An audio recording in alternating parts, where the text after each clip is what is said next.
Dearest friends, this evening we are going to consider together Abdu'l Bahá's travels in the West. And Abdu'l Bahá was 66 years old when he left Haifa to come, as he planned in the first place, to Europe. And by this time the strains and stresses of his tragic life had left him broken in health.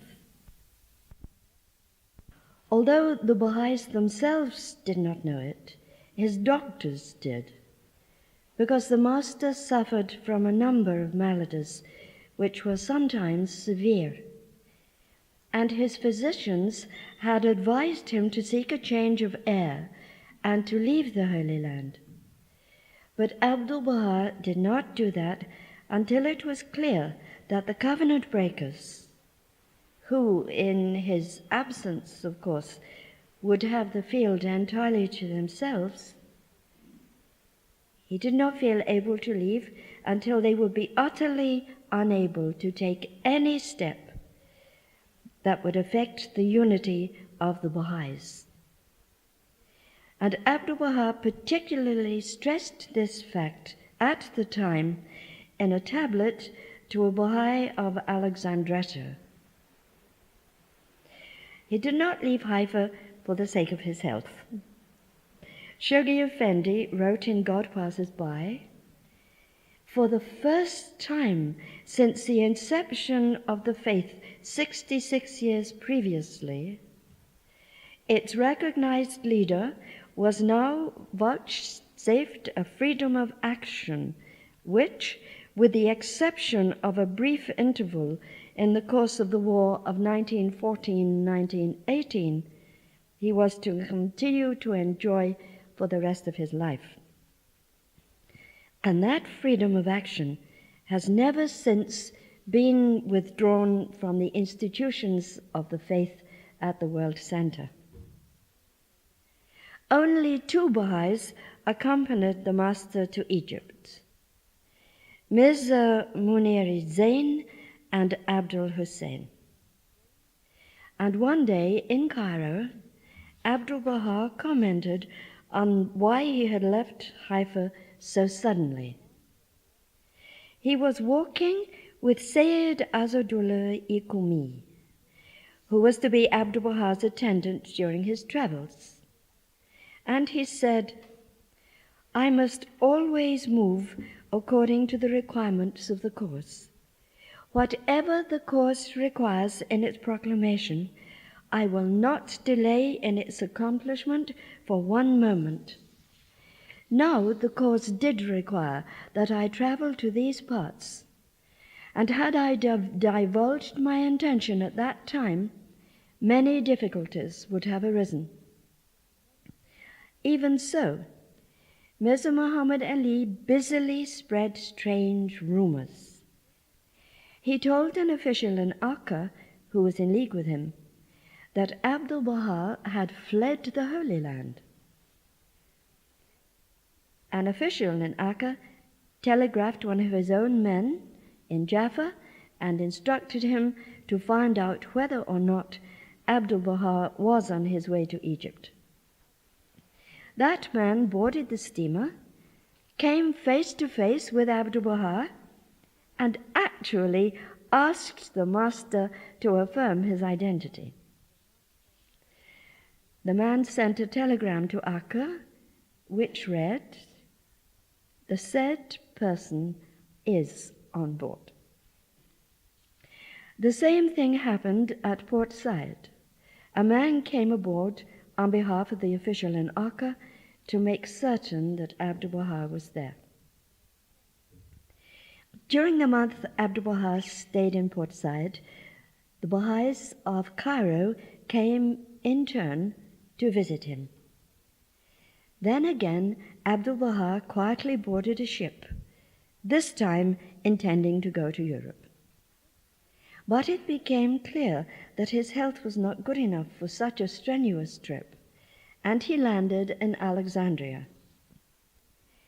Journalists in Egypt, who had previously shown great hostility to Abdu'l Bahá, completely changed their tune. They asked to meet him, and when they wrote about the master, they praised him highly. The editor of the Arabic paper Al-Moyad visited him. Then he wrote a remarkable article. It began, His Eminence Mirza Abbas Effendi, the learned and erudite head of the Baha'is in Akka and center of authority for Baha'is throughout the world, has reached the shores of Alexandria. He went on to say that at first Abdu'l Bahá had stayed at the Victoria Hotel, but after a few days had moved into a rented house. Then he continued, he is a venerable person, dignified, possessed of profound knowledge, deeply versed in theology, master of the history of Islam and of its denominations and developments.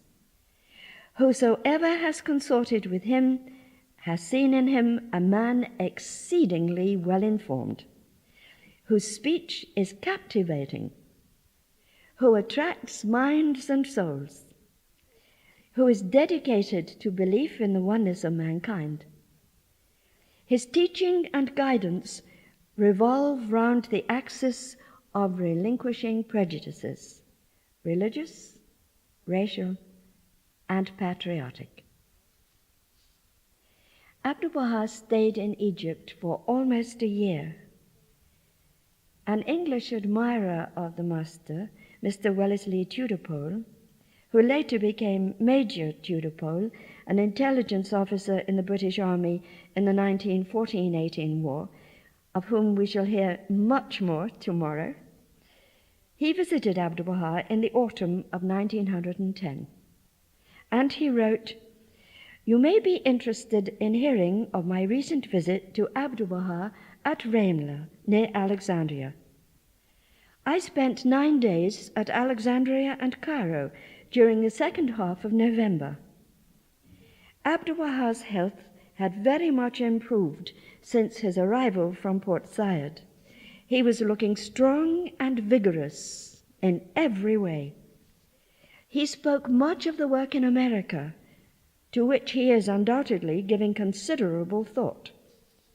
He also spoke a good deal about the work that is going forward in different European centers, as well as in London. And he expects great things from England during the coming year.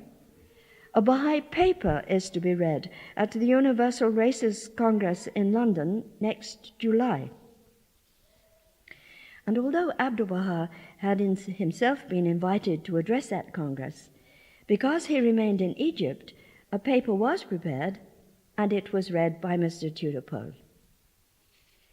Many notable people met Abdu'l Bahá during his stay in Egypt. The ruler of that country, Abbas Hilmi II, met the master twice, and the person responsible for those arrangements, who was Uthman Pasha, commented on the particular reverence that had been shown to Abdu'l Bahá on those 2 occasions. The Oriental Secretary of the British Agency, Ronald Storrs, who later became Sir Ronald Storrs and was always a good friend of the faith, had first come to know Abdu'l Bahá in Akka. Now, in Egypt, in his own words, had the honor of presenting the master to Lord Kitchener, who was deeply impressed by his personality, as who could fail to be. Mr. Berliuzzi writes, "There were many clerics, aristocrats, administrators, parliamentarians, men of letters, journalists, and publicists, Arabs, Turks, and Persians, who sought his presence. The poor and deprived also had access to him and went away happy." With such a successful visit in Egypt behind him, Abdu'l Bahá turned his attention towards Europe. On August the 11th, 1911, he boarded the SS Corsica bound for France. He traveled up by train to Lake Geneva in Switzerland, stayed there a few days, and then went on to London, arriving on Monday, September the 4th. He stayed as a guest of Sarah Louisa, Lady Blomfield, at her flat at 97 Cadogan Gardens. In those years, 1911, 1912, Europe was politically unstable and restless. At the end of September 1911, Italy turned its eyes towards Tripolitania, declared war on Ottoman Turkey, and annexed it.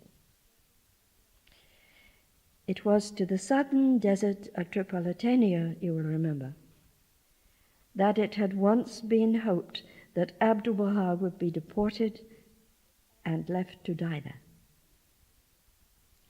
In the Balkans, too, there was tension.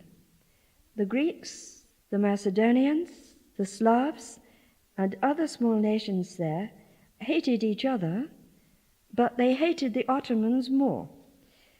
And in 1912, they banded together against the new regime of the Young Turks. Time and again on his Western travels, Abdu'l Bahá warned that Europe was like a great arsenal, and one spark would blow it up. But Abdu'l Bahá's first address in the West gave a picture of a different world, a world that could be, and that we in our time are striving to bring into reality. It was on Sunday, September 10th, 1911, at the City Temple, that the Master gave his first address. And this is what he said. Noble friends, seekers after God, praise be to God. Today the light of truth is shining upon the world in its abundance. The breezes of the heavenly garden are blowing throughout all regions. The call of the kingdom is heard in all lands, and the breath of the Holy Spirit is felt in all hearts that are faithful. The Spirit of God is giving eternal life. In this wonderful age, the East is enlightened, the West is fragrant, and everywhere the soul inhales the holy perfume. The sea of the unity of mankind is lifting up its waves with joy, for there is real communication between the hearts and minds of men. The banner of the Holy Spirit is uplifted, and men see it, and are assured with the knowledge that this is a new day. This is a new cycle of human power. All the horizons of the world are luminous, and the world will become indeed as a garden and a paradise. It is the hour of unity of the sons of men, and of the drawing together of all races and all classes. You are loosed from ancient superstitions which have kept men ignorant, destroying the foundation of true humanity. The gift of God to this enlightened age is the knowledge of the oneness of mankind and of the fundamental oneness of religion. War shall cease between nations, and by the will of God, the most great peace shall come. The world will be seen as a new world, and all men will live as brothers. In the days of old, an instinct for warfare was developed in the struggle with wild animals. This is no longer necessary. Nay, rather, cooperation and mutual understanding are seen to produce the greatest welfare of mankind. Enmity is now the result of prejudice only. In the hidden words, Baha'u'llah says, justice is to be loved above all. Praise be to God, in this country, the standard of justice has been raised. a great effort is being made to give all souls an equal and a true place. This is the desire of all noble natures. This is today the teaching for the East and for the West. Therefore, the East and the West will understand each other and reverence each other and embrace like long-parted lovers who have found each other. There is one God. Mankind is one. The foundations of religion are one. Let us worship him and give praise for all his great prophets and messengers who have manifested his brightness and glory. The blessing of the Eternal One be with you in all its richness, that each soul, according to his measure, may take freely of him. Amen. The Master spoke in Persian, and Mr. Tudor-Pole read an already prepared translation.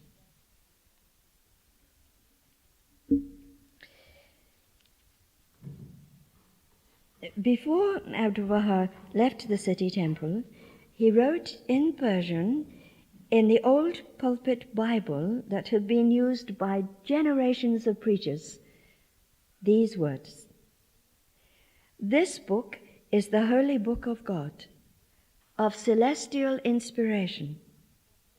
It is the Bible of salvation, the noble gospel. It is the mystery of the kingdom and its light. It is the divine bounty, the sign of the guidance of God."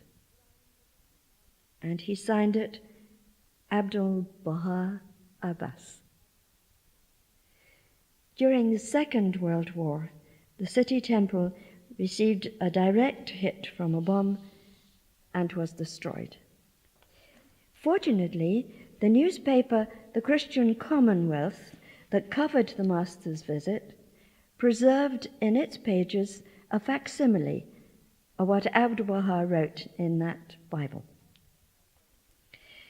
Writing about those days in the Master's travels, Shoghi Effendi said in God Passes By these words: "So momentous a change in the fortunes of the faith was the signal for such an outburst of activity on his part as to dumbfound his followers in East and West with admiration and wonder, and exercise an imperishable influence on the course of its future history. He who, in his own words, had entered prison as a youth and left it an old man, who never in his life had faced a public audience, and had attended no school, had never moved in Western circles, and was unfamiliar with Western customs and language, had arisen not only to proclaim from pulpit and platform in some of the chief capitals of Europe and in the leading cities of the North American continent the distinct verities enshrined in his father's faith, but to demonstrate as well the divine origin of the prophets gone before him, and to disclose the nature of the tie binding them to the faith."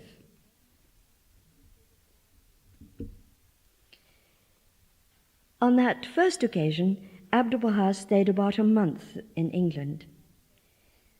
There is not time to describe all the events of that visit, because it was a month packed full of activities and happy incidents. But there are some particularly charming and some important incidents. So, with the help of Mr. Baluzzi, we are going to look at some of them. This is Mr. Baluzzi's book that we were looking at yesterday, and now we are turning to see the words of Lady Blomfield. Soon after his arrival in London, Abdu'l Bahá received Archdeacon Wilberforce in audience. This was a remarkable interview. Our dear friend, the Archdeacon, sat on a low chair by the Master, Abdu'l Bahá spoke to him in his beautiful Persian. He placed his hand on the head of the archdeacon, talked long to him, and answered many questions. Evidently his words penetrated further than the outer ears, for both were deeply moved. On this occasion, the invitation was given for Abdu'l Bahá to speak to the congregation of St. John the Divine at Westminster on the following Sunday. Abdu'l Bahá had left orders that none were to be turned away, but someone who had tried to see him was, through an oversight, prevented from doing so, and this person tried again. And then, because he thought himself to have been rebuffed, he wrote a heartbroken letter that was translated for Abdu'l Bahá by one of the Persian interpreters. At once, the master put on his abba and, turning to the door, said, "A friend of mine has been martyred, and I am very grieved. I go out alone," and he swept down the steps. On the last afternoon of the master's visit, a newspaper reporter wanted to know what Abdu'l Bahá's future plans were. And to his astonishment, the master answered in perfect English and said that he was going to Paris and then to Alexandria. The reporter expressed surprise at Abdu'l Bahá's faultless pronunciation. And Abdu'l Bahá got up and marched with a free stride up and down Lady Blomfield's flower-scented drawing room. His oriental garb contrasted strangely with his modern surroundings, and, to the amusement of the assembled visitors, he uttered a string of elaborate English words, ending with the word hippopotamus, and laughingly saying, "Very difficult English words I speak." Lady Blomfield summed up the master's visit.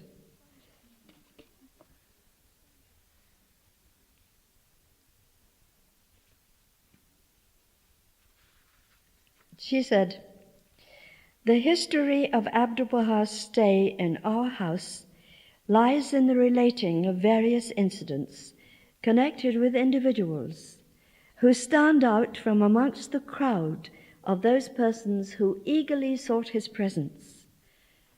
Oh, these pilgrims, these guests, these visitors! Remembering those days, our ears are filled with the sound of their footsteps as they came from every country in the world. Every day, all day long, a constant stream, an interminable procession."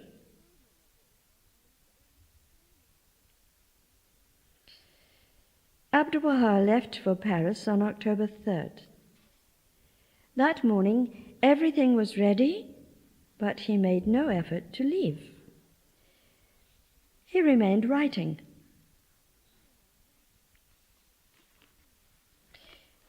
And Lady Blomfield wrote about that time. We reminded him that the hour to leave for the train was at hand. He looked up, saying, "There are things of more importance than trains," and he continued to write. Suddenly, in breathless haste, a man came in, carrying in his hand a beautiful garland of white flowers. Bowing low before the master, he said, "In the name of the disciples of Zoroaster, the Pure One, I hail thee as the promised Shah Bahram." Then the man, for a sign, garlanded Abdu'l Bahá and proceeded to anoint each and all of the amazed friends who were present with precious oil, which had the odor of fresh roses. This brief but impressive ceremony concluded, Abdu'l Bahá, having carefully divested himself of the garland, departed for the train. We had witnessed a solemn act in the mysterious, sacred drama of the world.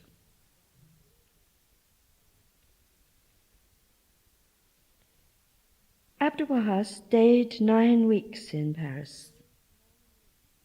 Laura Dreyfus Bonney and her husband were nearby to serve him, and Lady Blomfield and her 2 daughters, Mary and Eleanor, were there also, having come over from London. And it is to their efforts, Lady Blomfield and her daughters, that we owe the book Paris Talks. In America, that book is known as The Wisdom of Abdu'l Bahá, and it has gone through many editions on both sides of the Atlantic. Mr. Horace Holly, who was later the Secretary of the National Spiritual Assembly of the Baha'is of the United States, and then a Hand of the Cause of God, and Mr. Holly's widow, of course, lived and died in the South and is much loved in the Republic of Ireland. Mr. Holly was present in Paris at that time, and he stated, as in London, it emphasized the social and spiritual aspects of Baha'ism, so Paris revealed its intellectual content and unparalleled power of definition. The Trocadero Gardens were close to where Abdu'l Bahá stayed, and he found relaxation in walking through those gardens. And we turn again to Mr. Baluzzi, because it's very nice to have these small things. Mr. Baluzzi said, "It was natural that the master's appearance should attract attention. But even more, he commanded reverence. A cabman, noticing him, stopped his fiacre and took off his cap, betokening his respect. His gesture was acknowledged by Abdu'l Bahá with great courtesy. One Sunday, Abdu'l Bahá went to a shabby district of Paris, which was rather contemptuous of convention. He had been invited to address a congregation of the poor in a mission hall. On his way back, he came upon a noisy crowd. There was a giant of a man waving about a large loaf of bread. You know these French loaves. As soon as his eyes lighted upon Abdu'l Bahá, he became calm and silent. Then, waving once again his loaf of bread, he hastened to clear a passage for Abdu'l Bahá. Make way, he is my father, make way, he told his compatriots. The boisterous, roaring crowd parted, stood aside, respectfully saluting.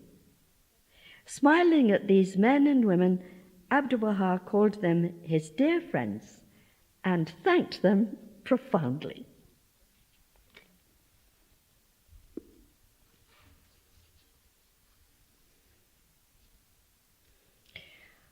On November 24th, Abdu'l Bahá returned to the theme of the slaughter in Tripolitania. This had distressed him very much at the time. And now, here in Paris, on November the 24th, he said, "I have just been told that there has been a terrible accident in this country. A train has fallen into the river, and at least 20 people have been killed. This is going to be a matter for discussion in the French Parliament today, and the director of the State Railway will be called upon to speak.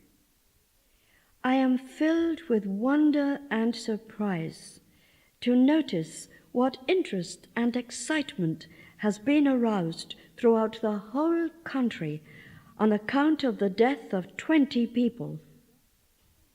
while they remain cold and indifferent to the fact that thousands of Italians, Turks, and Arabs are killed in Tripoli. The horror of this wholesale slaughter has not disturbed the government at all. Yet these unfortunate people are human beings too. They are all men. They all belong to the family of mankind. But they are of other lands and races.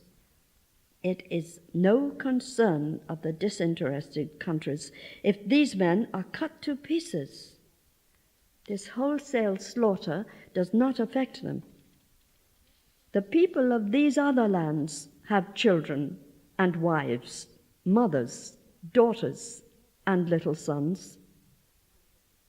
In these countries today, there is hardly a house free from the sound of bitter weeping. Scarcely can one find a home untouched by the cruel hand of war. Let us all strive night and day to help in the bringing about of better conditions. My heart is broken by these terrible things and cries aloud. May this cry reach other hearts. The Master spoke each day of the principles of the faith, and one day he spoke about the means of existence. He said one of the most important principles of the teachings of Baha'u'llah is the right of every human being to the daily bread whereby they exist, or the equalization of the means of livelihood.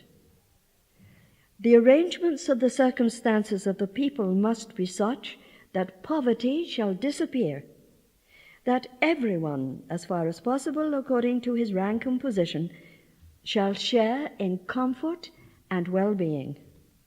We see amongst us men who are overburdened with riches on the one hand, and on the other, those unfortunate ones who starve with nothing, those who possess several stately palaces, and those who have not a place to lay their head. This condition of affairs is wrong and must be remedied. Now the remedy must be carefully undertaken. It cannot be done by bringing to pass absolute equality between men. Equality is a chimera. It is entirely impracticable. Even if equality could be achieved, it could not continue. And if its existence were possible, the whole order of the world would be destroyed. The law of order must always obtain in the world of humanity. Heaven has so decreed in the creation of man. Some are full of intelligence, others have ordinary amount of it, and others again are devoid of the intellect. In these three classes of men, there is order, but not equality. How could it be possible that wisdom and stupidity should be equal? Humanity, like a great army, requires a general, captains, under-officers in their degree, and soldiers, each with their own appointed duties. Degrees are absolutely necessary to ensure an orderly organization. Certainly, some being enormously rich and others lamentably poor, an organization is necessary to control and improve this state of affairs. It is important to limit riches, as it is also of importance to limit poverty. There must be special laws made dealing with these extremes of riches and of want. The general rights of mankind must be guarded and preserved. The government of the countries should conform to the divine law, which gives equal justice to all. This is the only way in which the deplorable superfluity of great wealth and miserable, demoralizing, degrading poverty can be abolished. Not until this is done will the law of God be obeyed. On December 2nd, 1911, Abdu'l Bahá left for Egypt. He went back to Ramla, the suburb of Alexandria, and spent the winter there. He needed to rest after the 3-month stay in Europe. Over in America, the Baha'is were pleading hard for him to come. They raised £3,200 for the expenses of his journey. Abdu'l Bahá thanked them and returned the money. It was suggested to him that he might travel on the Titanic, that was about to make her maiden voyage. But Abdu'l Bahá preferred a slower boat and a longer sea journey. He chose the steamship Cedric, which sailed from Alexandria on March 25th, 1912. And Abdu'l Bahá was almost 86 years old. With Abdu'l Bahá, so it is 68, I beg your pardon, I look it backwards, thank you. With Abdu'l Bahá were his eldest grandson, Shoghi Effendi, his personal attendants, Sayyid Asadullah Qum'i and Aga Khosrow, and Khosrow was of Burmese origin. His secretaries were there, Mirza Mahmudi Zargani and Mirza Muniri Zain, and his translator, Dr. Aminullah Farid. And at Naples, something happened that wasn't expected.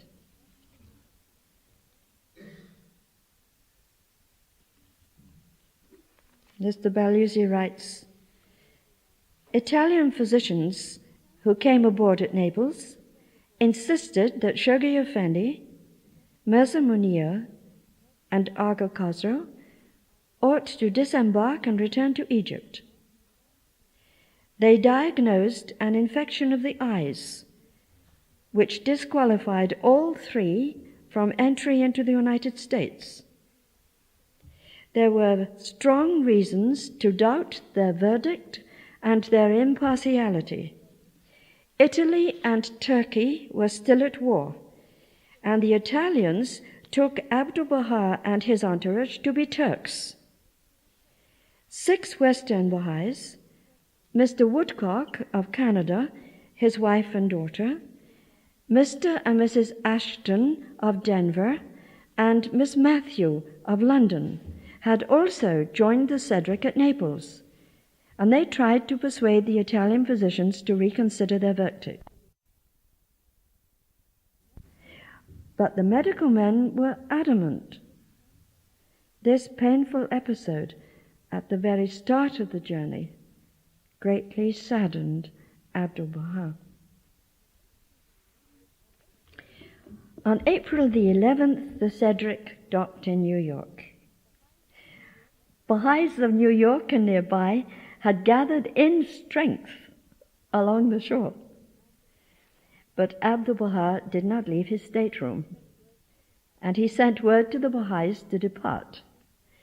He would meet them in the afternoon at the home of Mr. and Mrs. Edward B. Kinney. The press, however, made its immediate demands. Reporters came. They asked Abdu'l Bahá what his purpose was and what brought him to America. He answered that his aim was the establishment of universal peace and the oneness of mankind. He had been to London and Paris, and now he had come to America to meet those who worked for the cause of peace. That was indeed the theme and the purpose of Abdu'l Bahá's visits during the 9 months that he was in the United States and Canada. He traveled first in the east of the United States, New York, Washington, D.C., then to Chicago, Cleveland, Ohio, Pittsburgh, Pennsylvania, and back to New York and its vicinity, to Cambridge and to Boston in Massachusetts, and back to New York, to Boston again, and then to Dublin in New Hampshire, to Eliot, Maine for Greenacre, back to Boston, and then on to Montreal in Canada. back to Chicago, and then westward, through to Colorado and on to California. He came back through Chicago and Cincinnati to Washington, D.C., and eventually to New York. Do you already feel breathless just hearing all those names and thinking of the Master traveling back and forth? In the first 100 days of that trip, the Master spoke 100 times, sometimes giving 4 or even 5 talks on the same day, because in between, of course, he had to travel.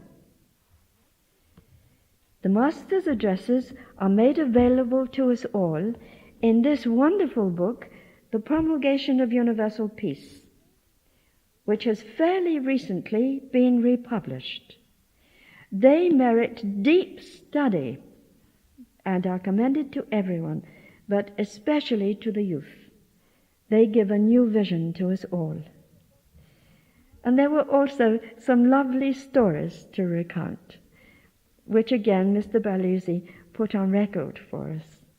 And the stories are not too long, so I thought that we might share them together. But the first thing concerns Abdu'l Bahā's fatigue. Mr. Baluzzi said that the heavy strain on Abdu'l Bahā's physical strength was continuous and unrelieved.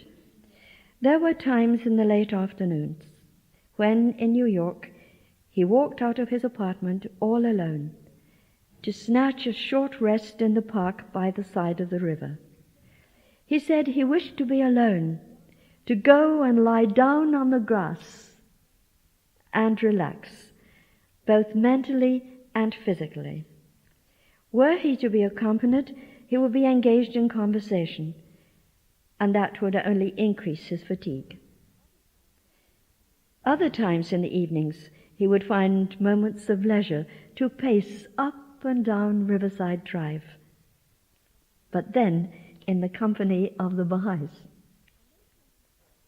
On May 23rd, the Master was in Cambridge, Massachusetts, and there the Baha'is had planned a double celebration at the home of Mr. and Mrs. Francis W. Breed.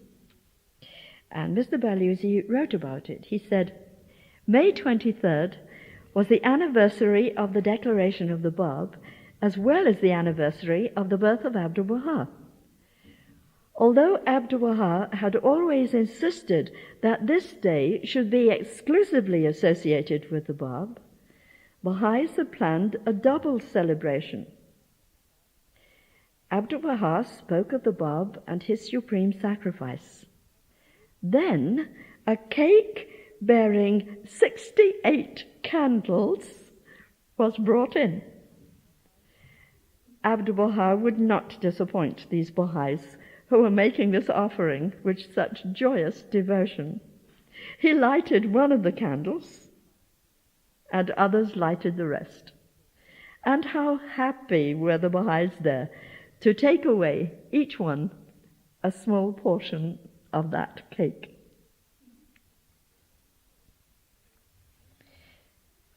In New York, Juliet Thompson wrote about an incident. Abdu'l Bahá was there, and people were coming to listen to him talk.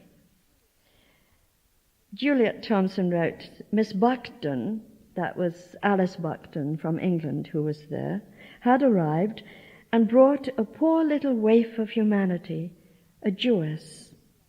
She was all in black, this poor child, with a little pale face, careworn and tear-worn. I had been in the kitchen with Lua. I came out upon a scene dominated by the Master. He was sitting, as usual, at the window, the strong carving of his face thrown into relief by masses of shadow, his turban and white abba bright in the sunlight. On one side sat Miss Buckton, and on the other this poor stricken child, while the biggest tears I have ever seen splashed from her eyes She told him her hopelessly dismal story. "Don't grieve now. Don't grieve," he said. He was very, very still. "My brother has been in prison for 3 years.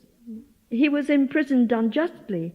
It was not his fault. He was led. He was weak, a victim of others. He has 4 more years to serve. My father and mother are depressed all the time. My brother-in-law, who was our support, has just died." "You must trust in God," said Abdu'l Bahá. "But the more I trust, the worse things begun," she sobbed. "You have never trusted." "But my mother is reading the Psalms all the time. She does not deserve that God should so abandon her. I read the Psalms myself, the 91st Psalm and the 23rd Psalm, every night before I go to bed. I pray too." To pray is not to read Psalms. To pray is to trust in God and to be submissive in all things to Him. Be submissive, then things will change for you. Put your family in God's hands. Love God's will. Strong ships are not conquered by the sea. They ride the waves. Now, be a strong ship, not a battered one.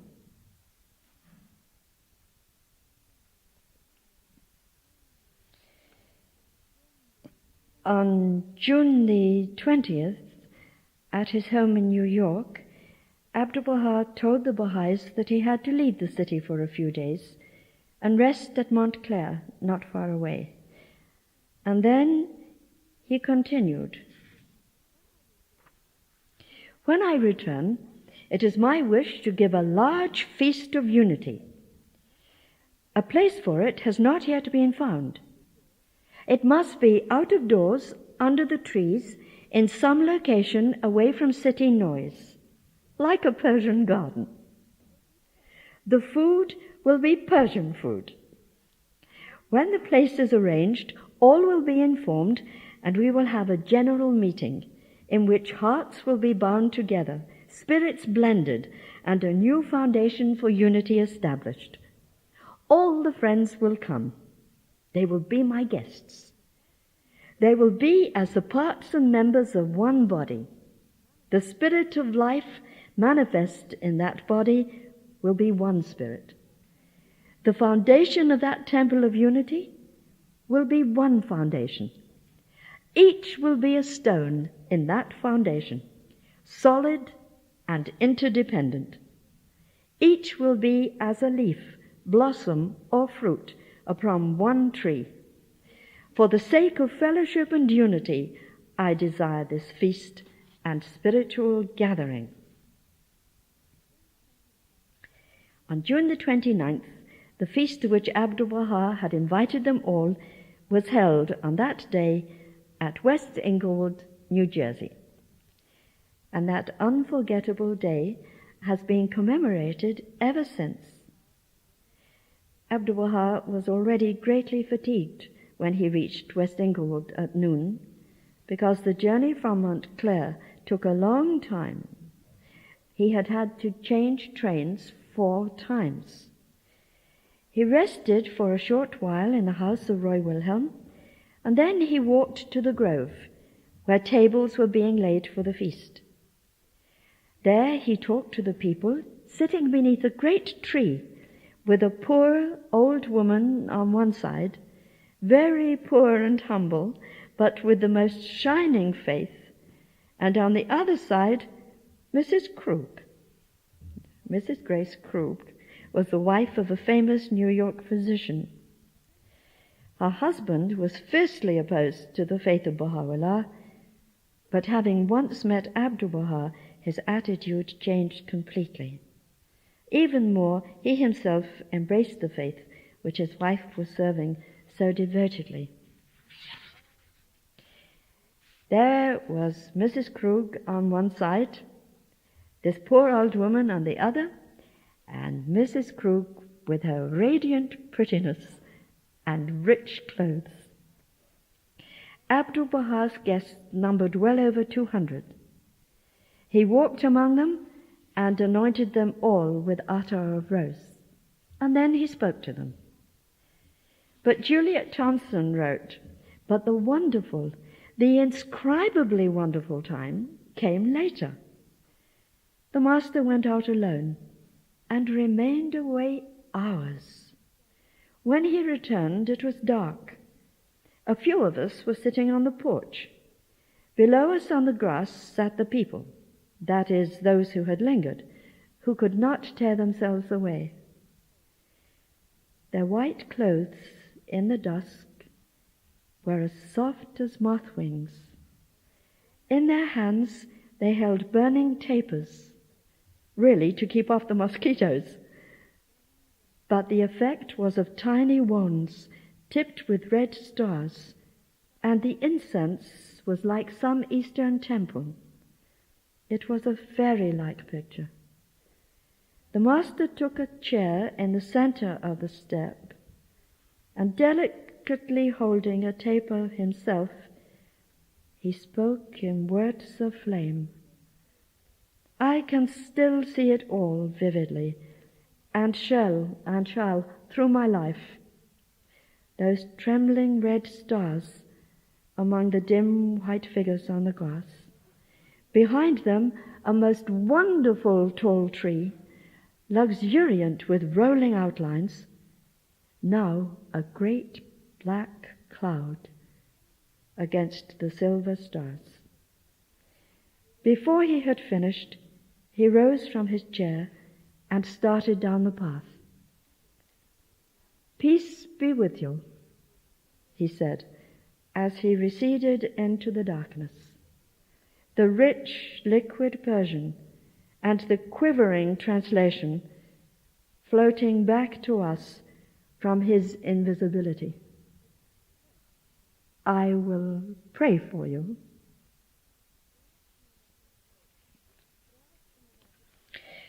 Throughout the United States, Abdu'l Bahá raised his call that peace be established. And like Baha'u'llah himself before him, the Master outlined clearly, although now in a different way, how it should be done. And we will look at only one of those many addresses that he gave on this theme. It was given in New York. We will not look at all of it. We will look at one very special and telling part of it. The Master said, "I find the United States of America an exceedingly progressive nation, the government just, the people in a state of readiness, and the principle of equality established to an extraordinary degree. Therefore, it is my hope that, inasmuch as the standard of international peace must be upraised, it may be upraised upon this continent, for this nation is more deserving and has greater capacity for such an initial step than any other. If other nations should attempt to do this, the motive would be misunderstood. For instance, if Great Britain should declare for international peace, it would be said that it has been done to ensure the safety of her colonies. If France should hoist the standard, other nations would declare some hidden diplomatic policy underlies the action. Russia would be suspected of national designs if the first step were taken by that people, and so on, with all the European and Eastern governments. But the United States of America could not be accused of any such selfish interest. Your government has, strictly speaking, no colonies to protect. You are not endeavoring to extend your domain, nor have you need of territorial expansion. Therefore, if America takes the first step toward the establishing of world peace, it is certain to be ascribed to unselfishness and altruism.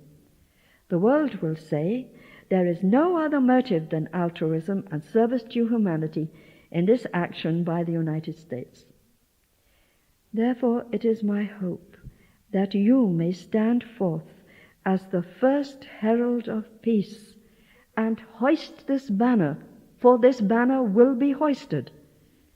Raise it aloft, for you are the most qualified and deserving of nations. The other countries await this summons, expect this call to the standard of reconciliation, for the whole world is distressed because of the excessive burden and irreparable damage of war. Taxes are levied to meet its drain. Every year the burden increases and the people have come to their end. Just now, Europe is a battlefield of ammunition, ready for a spark, and one spark will set aflame the whole world. Before these complications and cataclysmic events happen, take the step to prevent it. In Montreal, in Canada, when Abdu'l Bahá was there, he granted an interview to a newspaper reporter. And it is here in this interview that there is clear mention by Abdu'l Bahá that peace will be established in this century. This is the interview. A question must have been asked of the master, because it starts off here. As to the question of disarmament, all nations must disarm at the same time. It will not do at all, and it is not proposed, that some nations shall lay down their arms, while others, their neighbors, remain armed. The peace of the world must be brought about by an international agreement. All nations must agree to disarm simultaneously.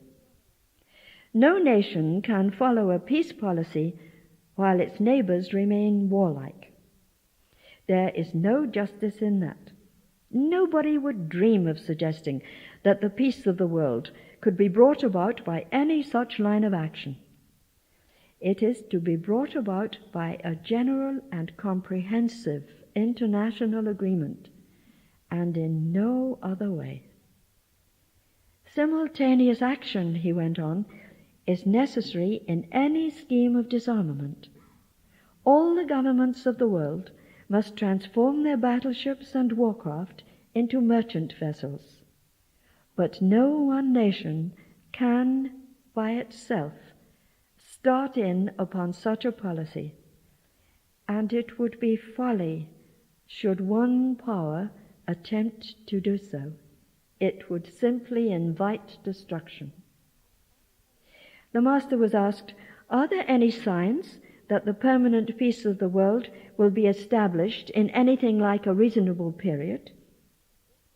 He replied, it will be established in this century. It will be universal in the 20th century. All nations will be forced into it. The question, economic pressure will tell? Yes. The nations will be forced to come to peace and to agree to the abolition of war. The awful burdens of taxation for war purposes will get beyond human endurance. No, said Abdu'l Bahá in conclusion, I repeat, no nation can disarm under these circumstances. Disarmament is surely coming, but it must come, and it will come, by universal consent of the civilized nations of the earth. By international agreement they will lay down their arms, and the great era of peace will be ushered in. In this and no other way can peace be established upon the earth. Therefore, it looks as though Abdu'l Bahá made the establishment of peace in the 20th century conditional upon disarmament in the 20th century. And you will find that the Universal House of Justice wrote that Abdu'l Bahá said that peace could be established in the 20th century. The conditional could. This has been around for a long time because it's an extract from Abdu'l Bahá in Canada, a book that was published rather many years ago. At the very end of his trip, Abdu'l Bahá, between the 15th of November and the 5th of December, 21 days, gave 13 talks. The one on December 4th was a long public address at the Theosophical Society on Broadway. He left America the next day, 5th of December 1912, and he gave his last talk there on board ship. He sailed on the SS Celtic. When he left America, Abdu'l Bahá was 68 years old. But his travels were not over. On December 13th, the SS Celtic docked at Liverpool, and the Master's second visit to Europe had just begun.